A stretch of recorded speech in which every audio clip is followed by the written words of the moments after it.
10:51 de la mañana, amigos, gracias por acompañarnos. Esto es 7.3 Noticias, la información que necesitas. Vamos a conversar con nuestros invitados.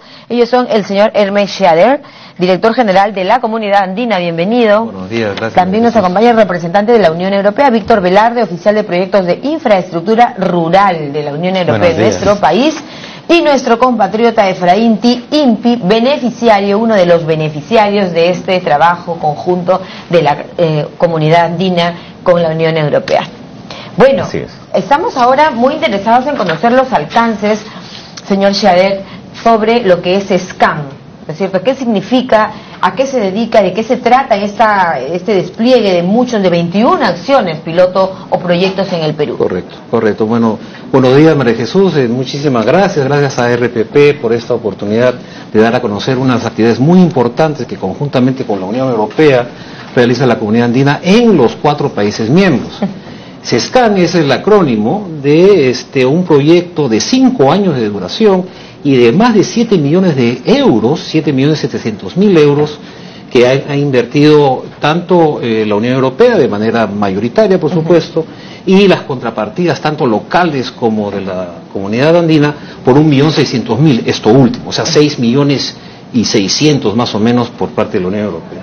Se trata de ayudar a la cohesión económica y social de los pueblos de la Comunidad Andina, tanto en frontera como internamente, ¿no? Esa es un poquito la pregunta. Tengo la impresión, según el mapita que nos ha traído además, que se priorizan las zonas rurales, punto 1, ¿no es cierto? Y las zonas de frontera, ¿verdad? Así ¿Es correcto? Es correcto. La Unión Europea, en base a su propia experiencia de unificación de los 28 países que conforman la Unión Europea, quiere transmitir con otros procesos de integración como la Comunidad Andina esta experiencia y hacerlas válidas a través de este tipo de proyectos que son, en este caso, la cohesión económica y social, cuyas zonas de acción básicamente son las regiones fronterizas. Ya están viendo seguramente en el mapa. Ahí lo tenemos. Los puntos rojos son los trabajos desarrollados en el Perú, que es el más beneficiado, entiendo, porque mire, tiene todas las zonas de frontera que lo involucran, ¿no? Están asimismo en el Perú concentrados en Huancabamba, en Piura y en Huancavelica. Son proyectos de carácter productivo y que han podido beneficiar no solamente entonces en el Perú, sino también otros proyectos, como ven, de color verde en Bolivia y de 4 en el Ecuador y 3 más en Colombia. En total 17 de este tipo de desarrollo económico local, pero también 4 transfronterizos, que, como usted bien dice, favorecen más al Perú por tener las 3 fronteras. Por tener las 3 fronteras, por supuesto. Así que salimos gananciosos. Redondo, diríamos nosotros aquí los peruanos. Fíjense, porque estamos hablando de Perú, o digamos Colombia, ¿no es cierto? Estamos en los límites y en todos estos lugares ha habido el beneficio, y prueba de ello es el profesor que nos acompaña, Efraín Impi, en la frontera con Ecuador. Perú-Ecuador. Cuéntanos, Efraín, tu experiencia. La intervención del proyecto, bueno, gracias con el apoyo con el CAN, Unión Europea, tanto para mí nacional, la intervención ha sido en norte Perú, en región Cajamarca, provincia de San Ignacio, distrito San José, Lourdes y Huarango, donde están asentadas las poblaciones hablantes de la lengua aguajún. Fue importante realmente la intervención del proyecto, porque lo que más se enfocó en ese trabajo, quien fue la persona que condució prácticamente ese proyecto, es construcción de una programación curricular propia de la población, a pesar que tenemos a nivel del Ministerio de Educación, a nivel de Dirección General de Educación Intercultural y Bilingüe, contamos con propuesta pedagógica, pero esta zona ha sido más trabajo ya en el aula, con la participación de los padres de familia, con la participación de los niños, con los líderes comunales y autoridades que involucran en esta provincia. Y este trabajo ha durado prácticamente 2 años, de lo cual es importante porque se ha trabajado lo que es rescate y valoración de la lengua materna. Imagínate, qué bien, de su lengua natural, sí, ¿no? lengua En materna. Ahuajún. Qué bien. Señor Scheller, Elmer Scheller, ¿no? Usted me enseñaba a pronunciar su apellido.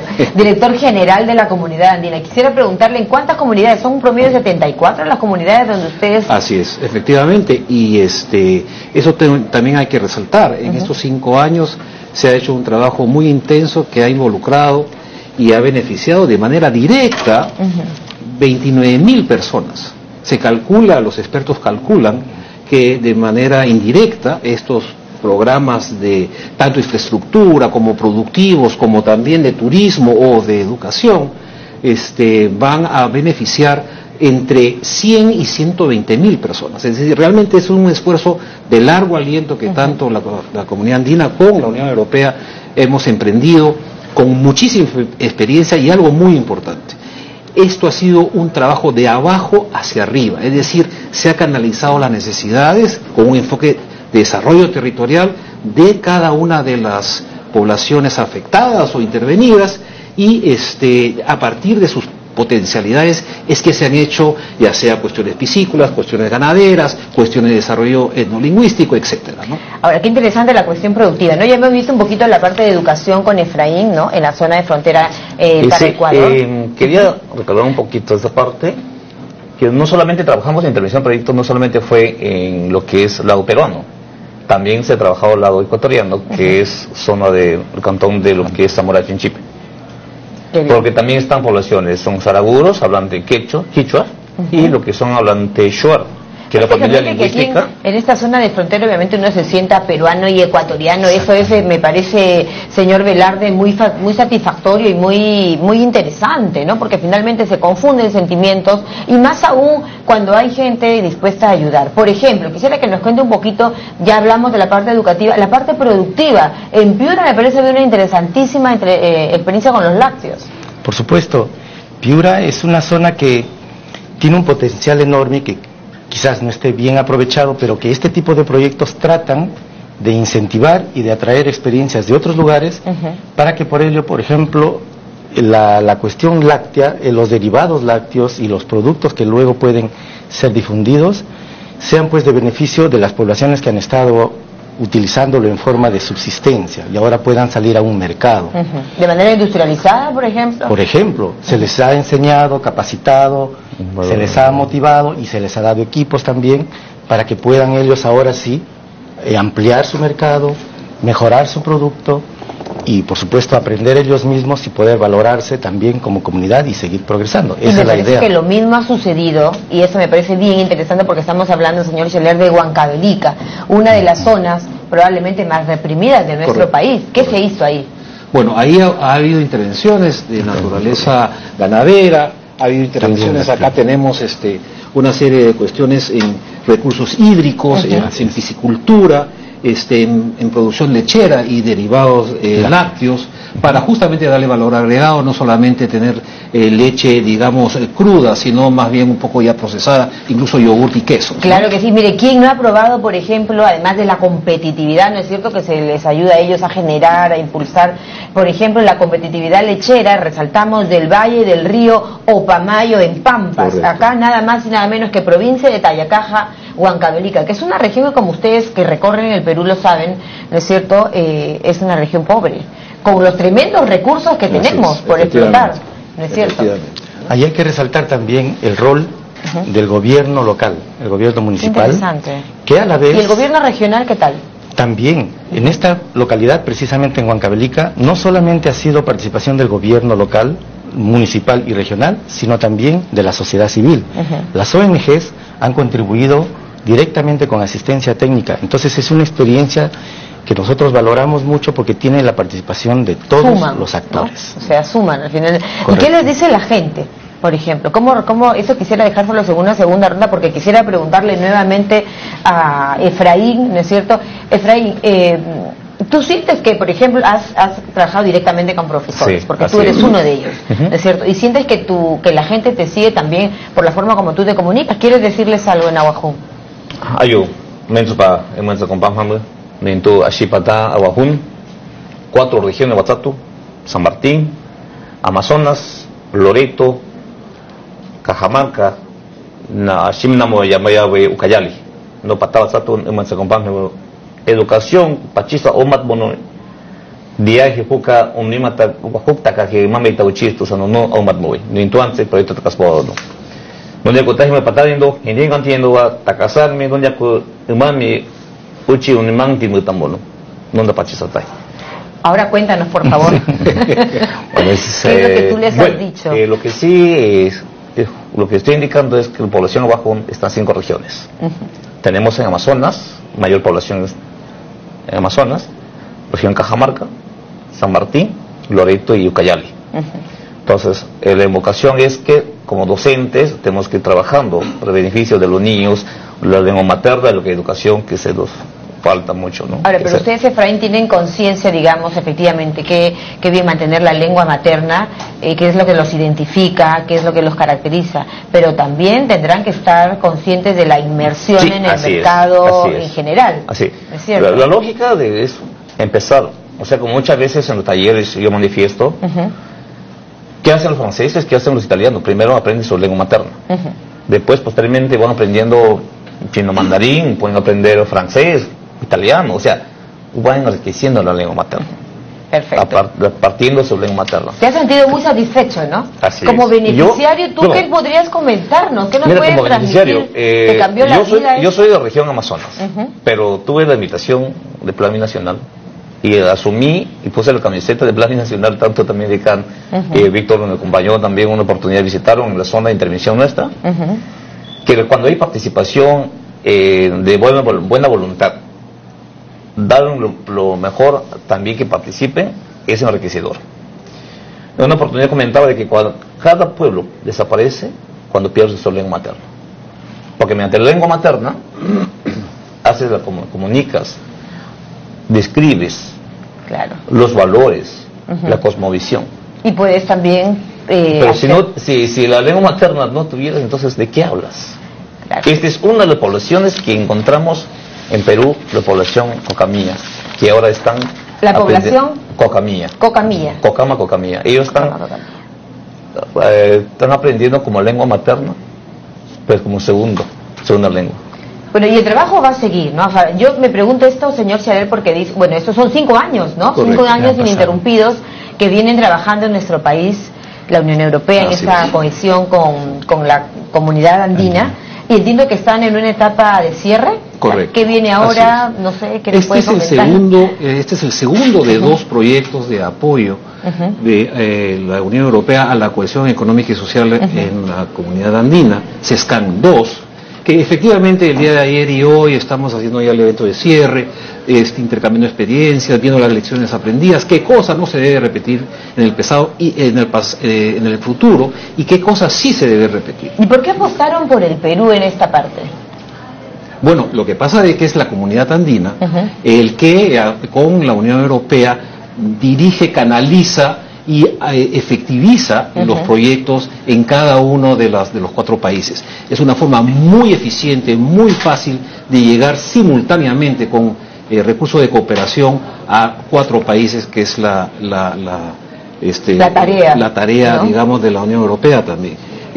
Yo quisiera ahí entonces decir que, bueno, ¿qué tenemos en cartera? Tenemos un nuevo proyecto. ¿Qué viene para el Perú, por siempre favor? con la invalorable ayuda de la Unión Europea, que es IMPANDES. IMPANDES es un acronímico, porque es imposible saber que eso es integración regional, económica y productiva para en la comunidad andina, que también lo está apoyando la Unión Europea, y que los proyectos se están definiendo y van a empezar muy en breve, proyectos de integración en zonas de frontera, en las 4 fronteras que tiene Ahora, lo que el Perú requiere, ¿no? Yo creo, y quizá en eso, señor Velarde, podemos, no lo sé, usted qué opinión le merece, vemos el tema de educación, nos interesa mucho la parte de educación a partir, en este caso, de uno de nuestros beneficiarios, que es Efraín, pero, por ejemplo, seguir invirtiendo en este punto, han pensado seguir viajando, infraestructura, no lo sé, ustedes son organismos internacionales que probablemente son pues bastante conscientes de los lugares en los que hay que hacer cosas, en los que falta hacer cosas, ¿no es cierto?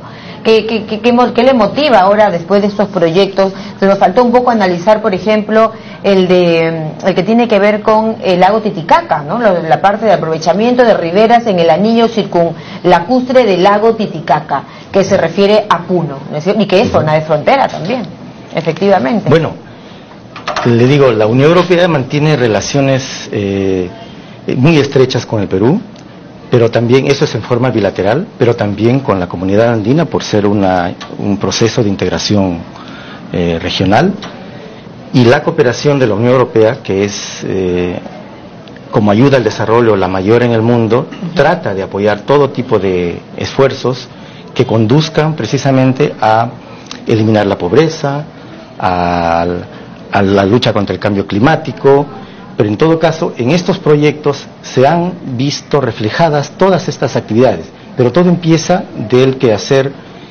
rural, de la voluntad de las autoridades en unión con todos los otros actores empresariales, academia, sociedad civil, para poder desarrollar coherentemente su región y cubrir sus propias necesidades.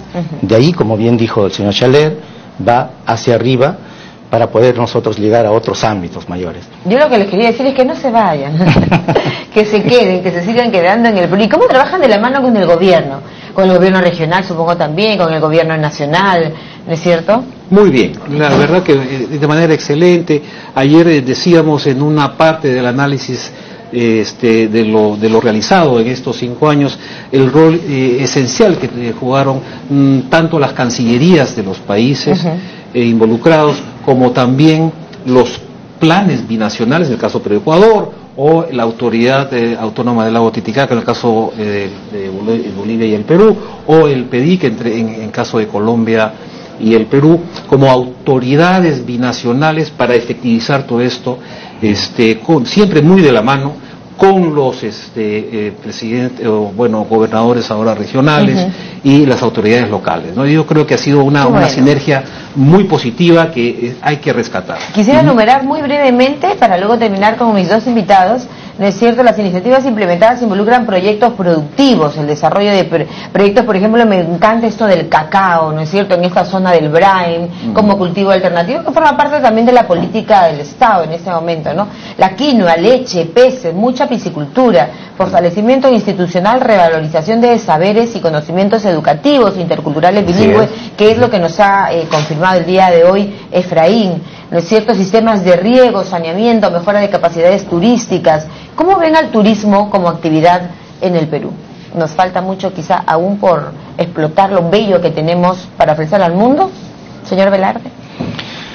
Bueno, como una de las actividades que tiene que ser complementada por todas. Usted ha enumerado una serie de tipos de proyectos, pero todas ellas deben confluir, deben ser coherentes. El turismo es uno de ellos, pero llevar turistas a un lugar donde no hay una infraestructura adecuada tampoco tiene mucho sentido.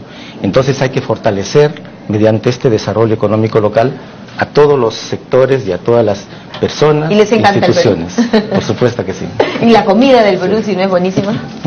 Espectacular, María Jesús. Y quisiera, si me permites, hacer una brevísima alusión a algo que es fundamental y que realmente creo que ha sido una de las cuestiones críticas para el éxito de estos proyectos. El rol de la mujer campesina, el rol de la mujer rural, no solamente ejecutando los proyectos y sin duda alguna, sino también dirigiéndolos.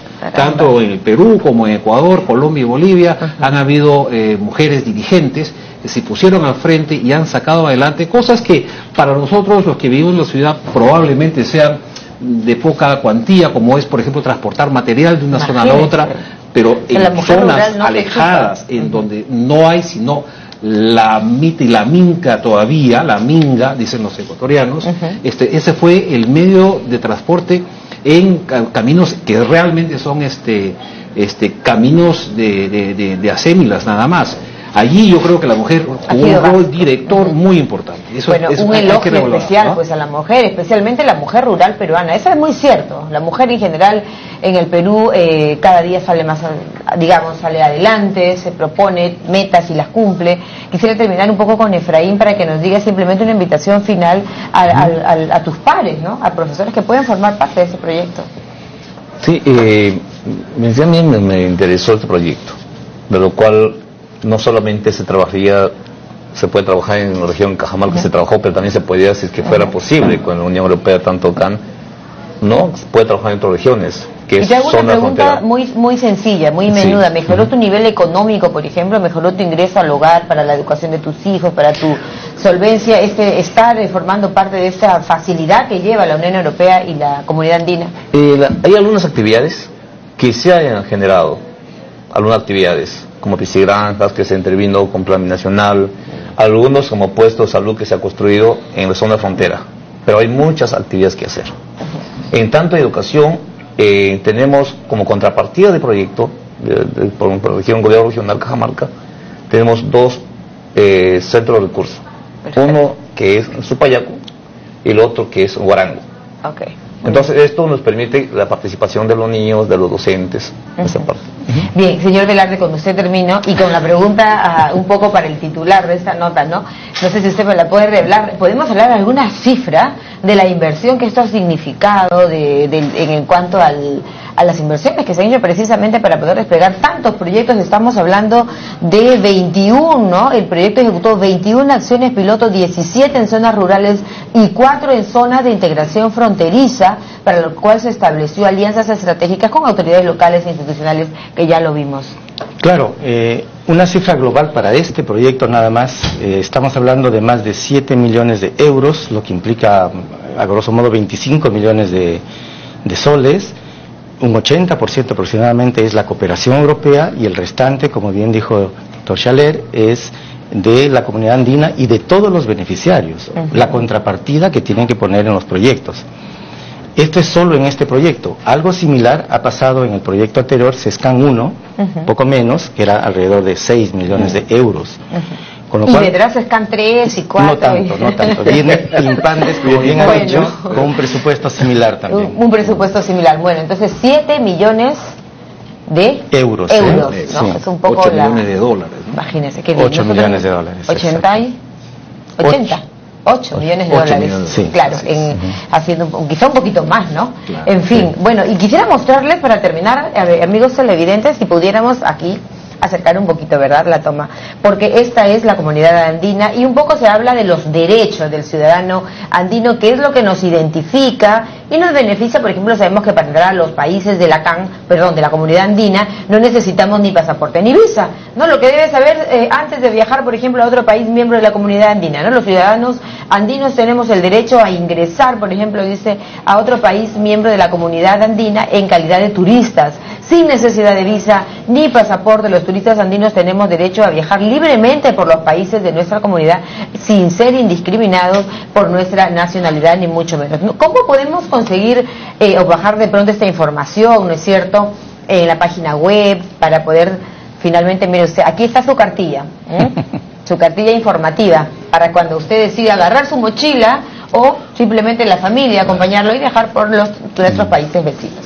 Claro, efectivamente, muchas gracias por esa diligencia, creo que es muy importante. Una de las grandes ventajas que tiene la comunidad andina como organismo internacional es que no solamente es un organismo intergubernamental, ciertamente lo es y está constituido y es la base, la membresía de los 4 países, sin embargo tiene una vinculación directa también con el ciudadano de a pie, ¿no es cierto? Tenemos lo que se llaman consejos consultivos de las poblaciones indígenas, afrodescendientes, de derecho del consumidor, consejo empresarial, y también tenemos... Y el tema de las universidades, me parece que también hay un convenio bastante. Simón Bolívar, ¿no es cierto?, que hace efectivamente las universidades, o mejor dicho, una homologación educativa, o tendemos hacia eso. Con respecto a migraciones, quiero decir que en efecto el peruano, el ecuatoriano, el boliviano y el colombiano pueden viajar entre estos países con su cédula de identidad nada más. Perfecto. Tienen carriles de atención que para nosotros es el DNI. Que para nosotros es el DNI, así es. Y además algo muy importante también es que nosotros tenemos ya a punto de caramelo, como se diría, en panadería, por ejemplo, o en repostería, un estatuto migratorio andino que va a profundizar este tipo de derechos. Bien. Va a permitir, entre otras cosas, poder ser peruano, enamorarse de una ecuatoriana, que nos identifique, ¿no? Señor, y sentarse moneda única. y asentarse en Ecuador porque se enamoró de una ecuatoriana y poder trabajar. O de una peruana. O un ecuatoriano de una peruana sin duda alguna, ¿no? Todo esto está en la página web y por supuesto nosotros en la comunidad andina estamos a la orden de ustedes para informarles. Muchísimas gracias a los tres invitados por estar esta mañana, amigos, aquí en 7.3 Noticias, trayéndonos buenas noticias de lo que se puede hacer en el Perú. Estuvieron Elmer Schaller, director general de la Comunidad Andina, el señor Víctor Velarde, oficial de proyectos de infraestructura rural de la Unión Europea en nuestro país, y Efraín T. Impi, beneficiario de todo este trabajo desplegado en el Perú. Una pausa.